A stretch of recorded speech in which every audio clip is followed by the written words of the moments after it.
Hello, I'm Cathy. I'm Rachel. And I'm Ola. Welcome to Lana Bad Book Club. Yeah. You're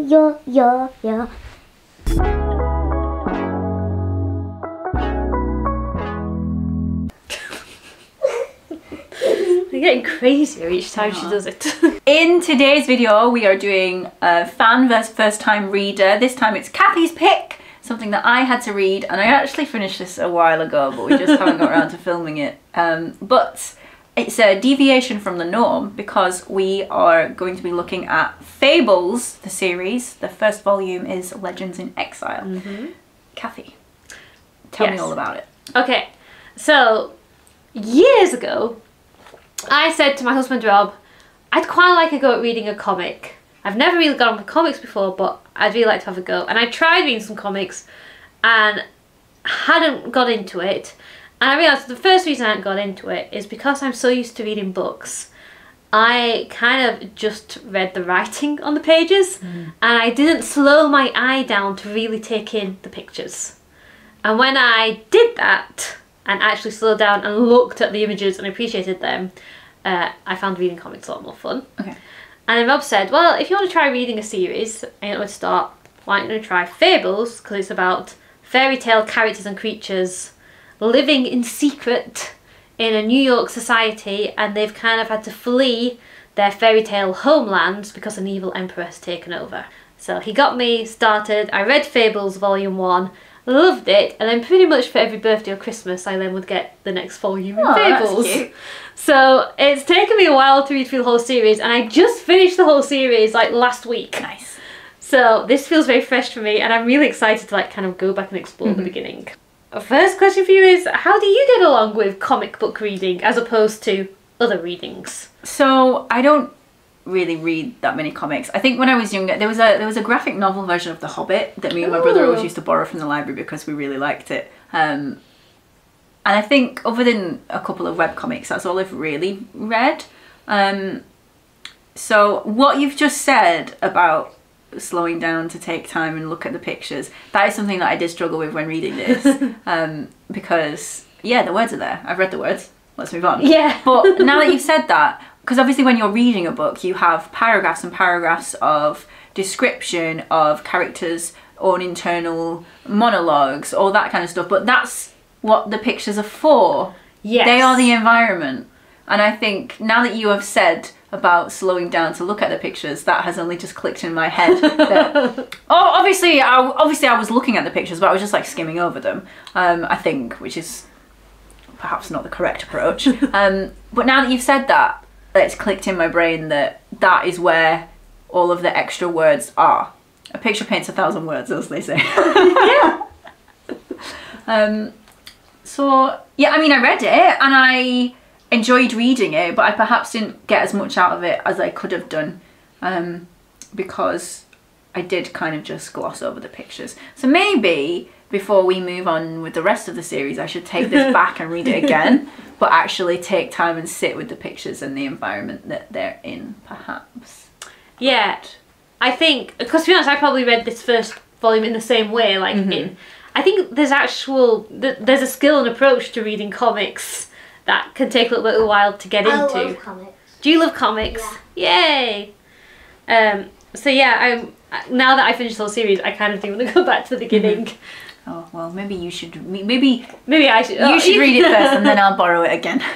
So, can you remember? Or could you tell us a little bit about the plot in Legends in Exile? That I can. So I read this in January, so I might be a bit fuzzy on the details. But Snow White is the mayor's assistant. She's not the mayor. She's the mayor's assistant. And somebody comes to her and says, "Your sister's been murdered," and she gets the chief police, or a policeman who is the big bad wolf, and he's looking into the murder, and the story is essentially them looking for, finding out if it is a murder and who the murderer is. It's like a murder mystery detective. Yes. I think it's got a little bit of like the detective noir feel about it. Yeah, I was about to say noir. Even though I could say like the rest of the series like expands quite a lot, I love that it begins on quite a small scale adventure. It's quite insular. Yeah, It's a murder mystery. Who's killed Rose Red? What are your first impressions of Big B?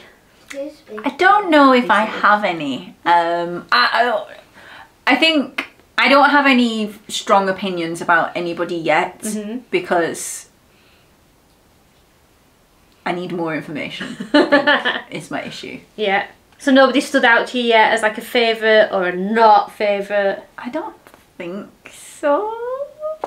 No. I would like to know more about everybody before I make that statement. Read this. There's some similarities with Once Upon a Time. Great show. I watched every single episode of Did that you? show. Yeah. I loved Once Upon a Time. Very, very cheesy. For the first season, and then I fell off somewhere down the line. I think I got a little bit tired of like the love triangle mishaps. But the beginning of that show and the concept of the show. Yeah, great concept. And I think, obviously, with a lot of media nowadays, if they have something that people enjoy, they just keep on flogging a dead horse to get all the money out of it that they can. So I think Once Upon a Time did fall into that ditch. Yeah. I think. So I did watch every single episode, but for the past, I don't know, 3 or 4 seasons, it was with clenched teeth, I suppose, is the caveat.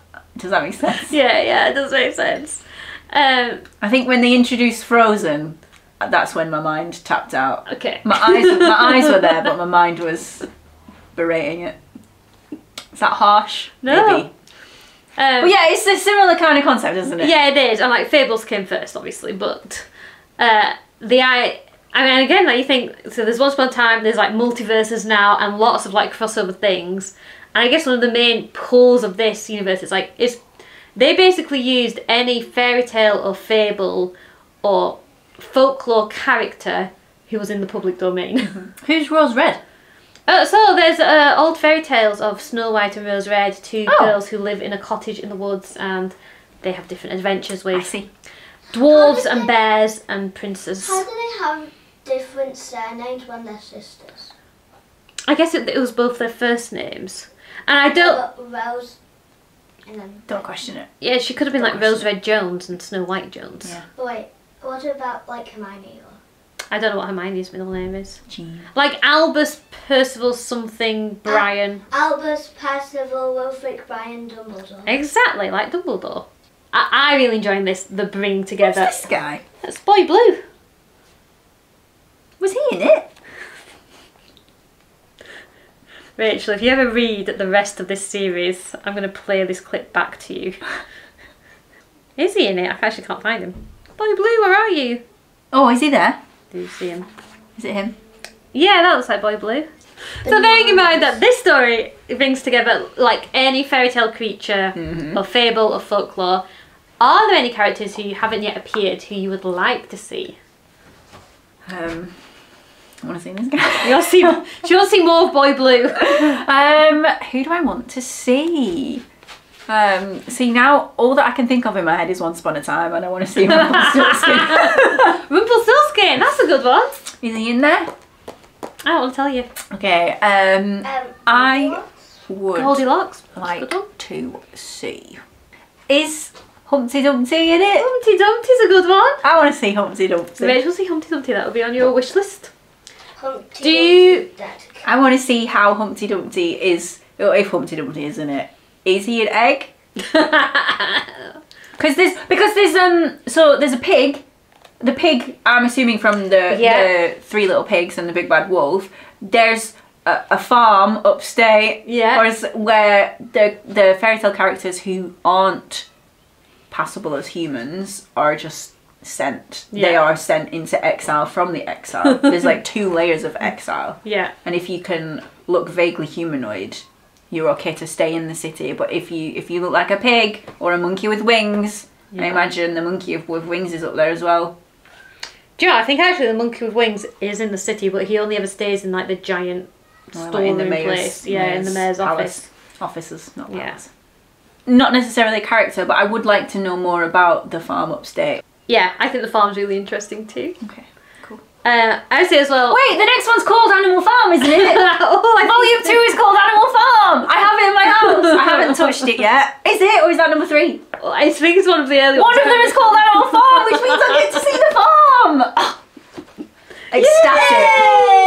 Excitement! What did you think of Snow White and Rose Red? They're like the other two main characters. Again, I don't really know. I liked our 2 main characters, Snow White and Big Bad Wolf. I think they had an interesting dynamic. Were they an item in the past? Are they an item in the future? I feel like they've got that chemistry, haven't they? Yeah.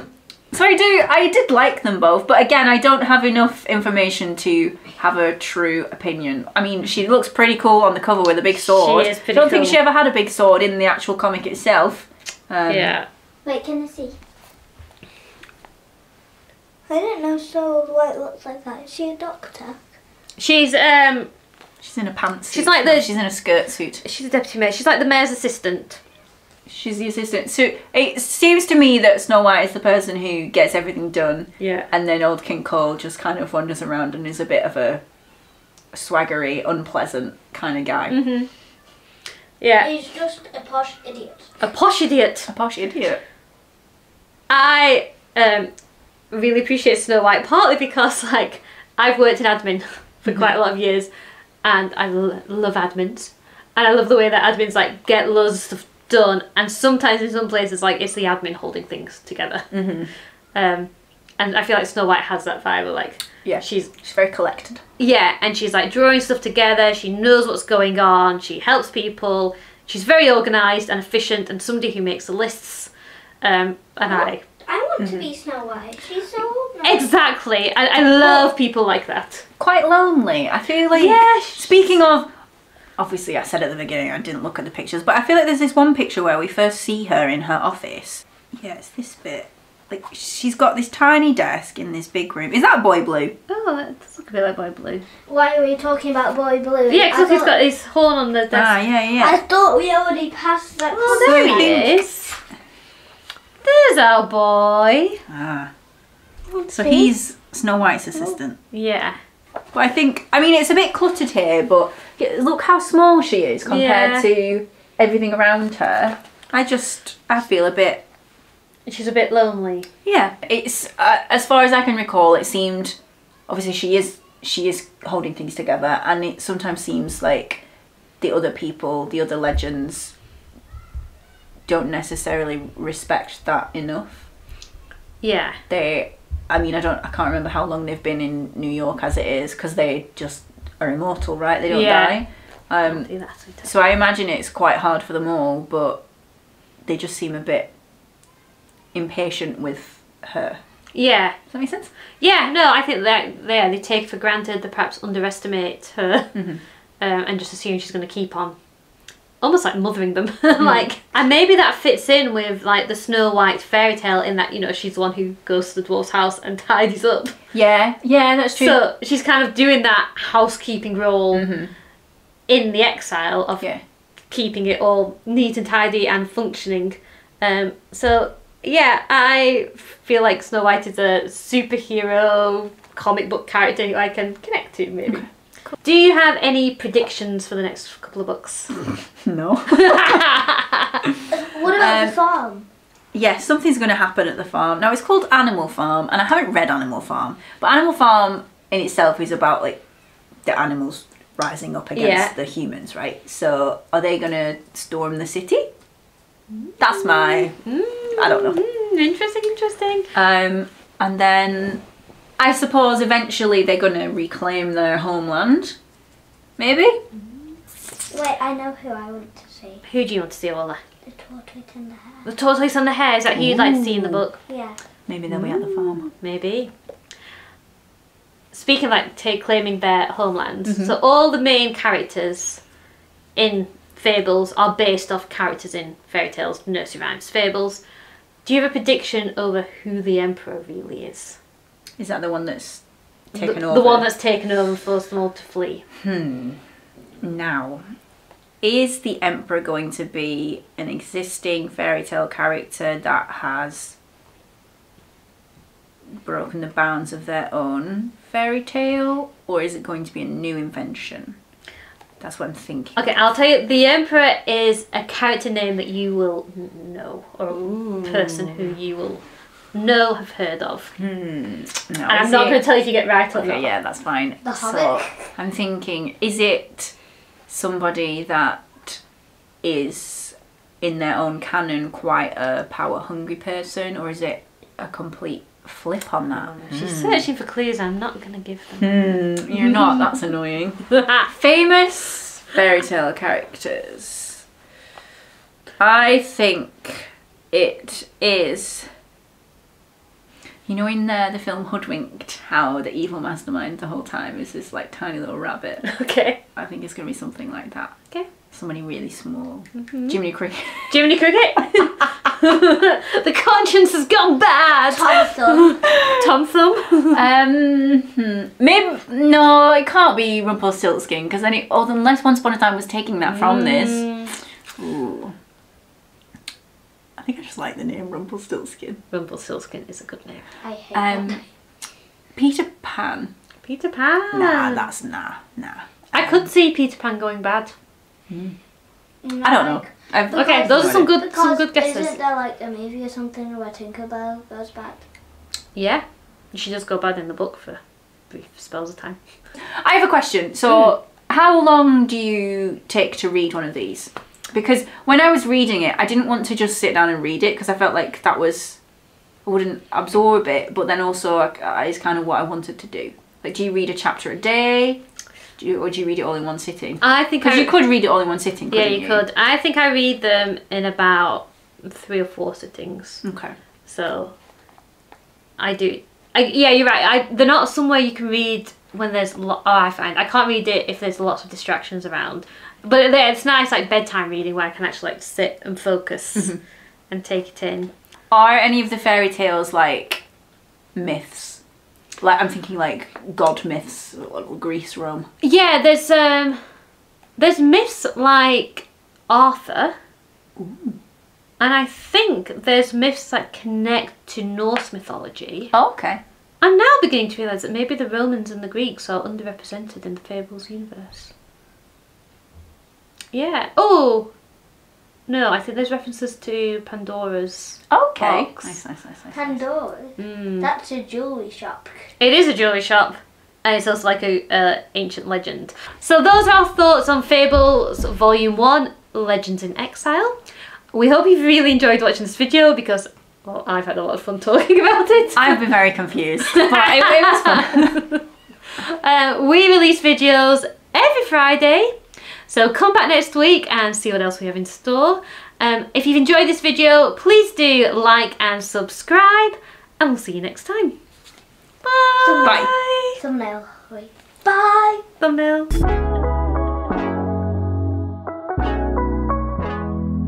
Why has he got a little trumpet? It's like a nursery rhyme, is Boy Blue. Like Boy blew the trumpet. Yeah. Boy blew his trumpet. Something like that.